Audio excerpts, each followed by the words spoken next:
Starting to the top left of DMZ, we have in red the player for the Prime team. It is Maru Prime. Can have a little twist on that one. Yeah. Well, Maru is going to face the youngest player that we have in the GSL, or at least in starting to the bottom. Sorry, that was of course Maru. I kind of butchered that intro. Wolf you up. All right, to the bottom right, the StarTale Protoss. He is StarTale Avenge. That's all I can do. That was good enough. Yeah, what I wanted to say is I was talking a little bit about how old Maru is. He's actually the youngest player that we have here in the GSL. He is 15 years old. He's even younger than Life, who is 16. Maru is going to turn 16 in 2 months. And Life had his birthday in January, so he's a few months older than Maru. So still a very, very young player that we have here in Korea, and he is called the Marine Prince for a reason. He's kind of the disciple of Marine King. And the story of Maru is that he was one of those players who on ladder showed very aggressive builds, a lot of all-ins, a lot of all-in strategies, but he has shown several times now that he is also a great late-game player.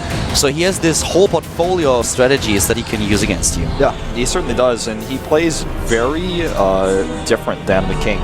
He has a very aggressive style in the early game rather than going for the late-game aggression, as Marine King oftentimes does, and he also does like to go gas first before Command Center a lot more often than his predecessor here. But you can see that Marine King already in game number 1 did do that Reaper Scout build, so Maru may do something similar here against the Protoss opponent. Yeah. And you're definitely right. We have Maru. He really loves to go into early gas. It gives him so much aggression in the early game. You can just rely on the scouting information if you want to, then just focus on your economy. But you always have the option as the Terran player with an early gas to be aggressive. And Maru loves to be the one who sets the pace of a game. Avenge, on the other hand, with the build that he has shown against Marine King, is someone that you have to take very serious. So Maru will try to scout as much as possible.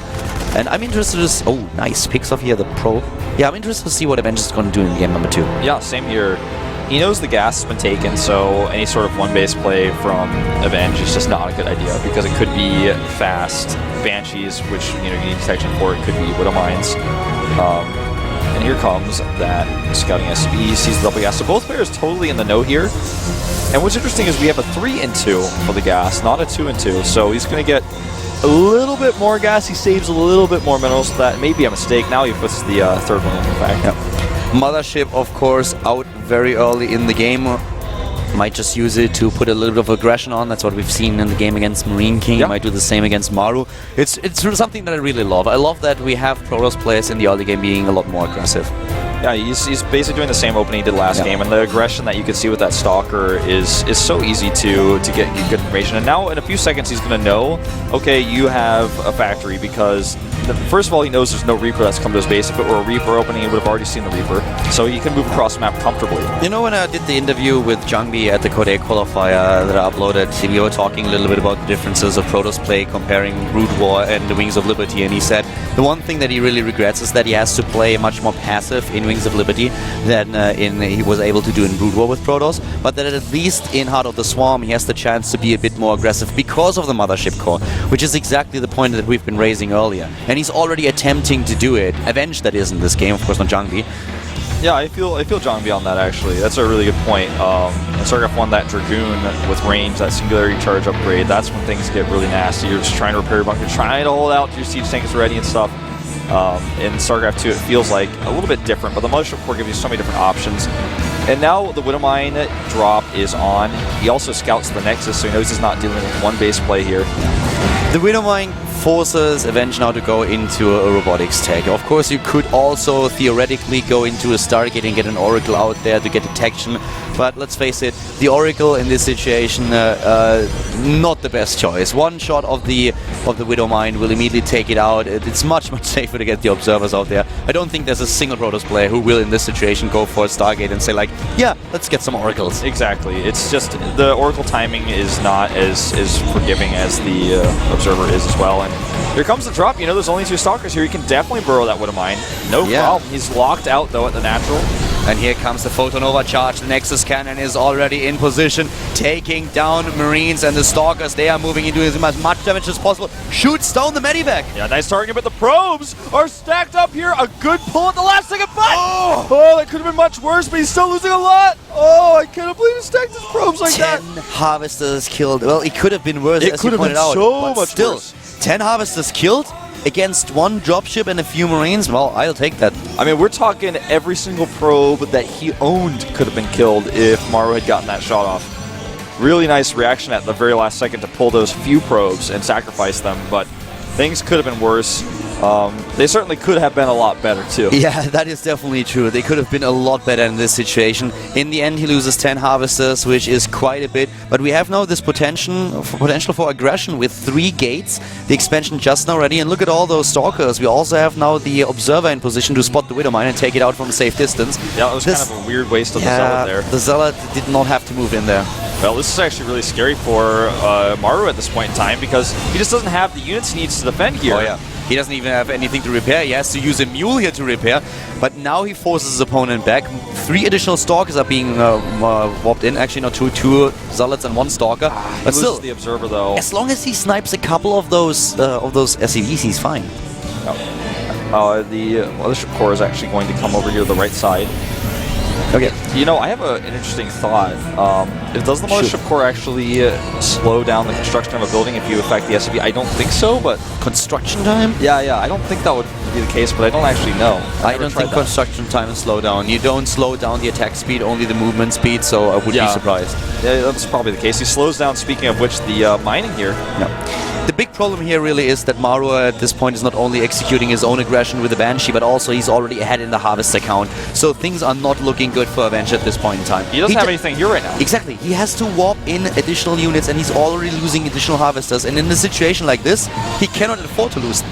Yeah. 4 Harvesters for a Banshee is not ideal, but it's really starting to stack up. Yeah, in this situation, it's worth it. Yeah, in this situation, it certainly is. And Maru has the Siege Tank tech out now that Avenge is going to have to respond to. So one of the reasons we talked about earlier that you go into robotics instead of Stargate to respond to Widow Mines is also that it lends itself into your later on tech that you want, which is the robotic support bay here. But he may not end up using that too much until he gets a few Immortals out to deal with the Siege Tanks. Yep. Maru is trying to be active on the map now, taking this map control, but he has to be careful. Those Marines don't stand a chance against the Stalkers just yet. No stim, no combat shield, but he has this 1 tank on the high ground, 2 tanks actually, that help him quite a bit. Looking at the overall supply, you can really see that Maru is taking a lead here, and in regards to the Harvesters, he is so far ahead. He would love to take those trucks of gas that you can see on the left side of the screen and put that into his mine. Yeah. That's against the rules, so he will have to mine from the geysers. He's 10 Harvesters ahead, and he also has the additional mules, so there's not a lot that Avenge can do to catch up here. It's really difficult for him to make this happen. And I think he's about to lose his Observer again. Well, yep. Oh! Ooh, close! He boosts! Oh, wow! What a boss. Doesn't work, but the thought alone, great. I love it. What he did there, he's realized that the Observer was too fast, so he speed boosts with the Medivac, moves in. It was a little bit too late, the Observer outside the range of the scan, but that was really well thought out. Didn't work, but we'll see this probably a lot more often in the future. That SCV got in and he saw a lot, which is kind of crazy considering how known about that SCV was for Avenge. Avenge kind of botched that one, letting the SCV get in there. And this push could end the game. He is 30 supply up nearly now, and Avenge, he's got some units at home. He has the Mothership Core to use the cannon on the Nexus. He wants to force the siege up away from his main base if he can. And we don't have a lot of Colossi out in the game. Actually, we only have 1 there. There are no Vikings on the other hand, but this drop alone could do so much damage right now. The army supply is really awesome for Maru, and he's moving in with a dropship. He could cut off the Mothership Core. It's really far away at this point in time. He could cut it off before he could take down the... He's taking down the Robotics Wolf. He's taking out no second Colossus. No second Colossus. Oh, a missed target on the Medivac. He could have killed 1. He could at least have killed 1 Medivac. This is the worst case scenario here for Avenge. I mean, Maru is dictating everything. Yeah. He really is. And he gets away with everything. He can repair the Medivacs and go and do it again. And with the tech being reset here for Avenge, he doesn't have very many choices. He can't just suddenly make Templar because he doesn't have that tech yet either. This is looking worse and worse, and Maru just safely goes home. He's not going to press it too hard, the advantage he has right now. I really don't like the position that Avenge is in right now. He has to rebuild his robotics. He's going into double forge now, but we already have the armor upgrade being researched for Maru. He's on +1 attack. So this is not looking good. The supply difference alone, but then it comes down to those upgrades and also, of course, the composition. That's something that Avenge just right now, he can't beat that.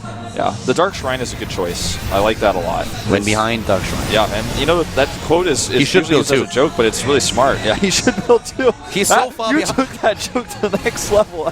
Man, he's so far behind, he should definitely build 2. The thing is, he can't afford it. Well, here comes the attack. This is probably going to end the game since he just simply does not have enough units. The Guardian Shield with the 1 sentry there. He's trying with the force fields to zone out the Terran army. And here come the Vikings taking out that Colossus, but the damage is already being done with it. It's just not enough Gateway army and way too much Maru. Yeah, definitely not enough Protoss. The Colossus is gone, and now the bio units are just moving in with the stim. GG. GG and game over. The Prime team losing another player. The Prince not successful.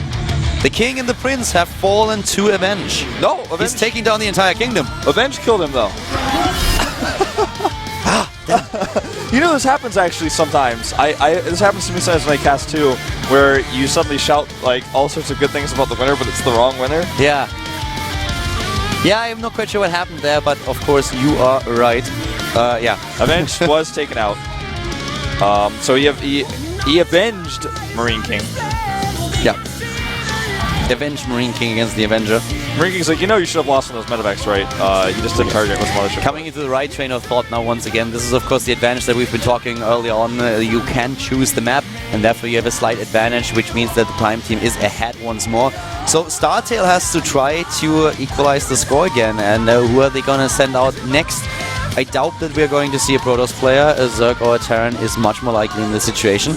The question is, do you want to save life for last? Do you play life at all? Do you rely on Curious as a Zerg player and then send out one of the Terrans?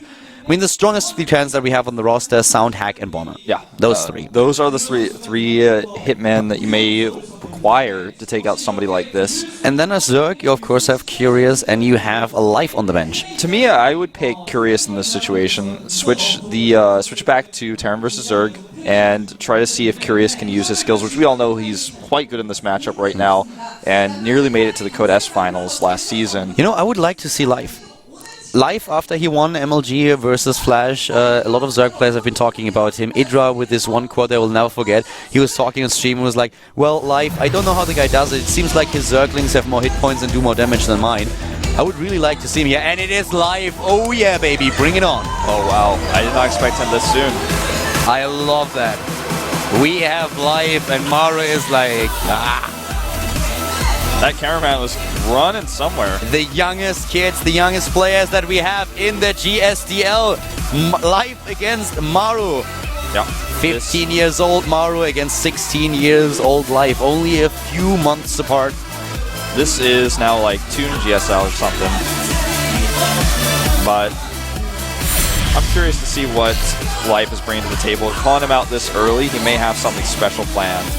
You can see he's definitely a Code S player, that much is certain, and his average wins at 1.43. That's quite high.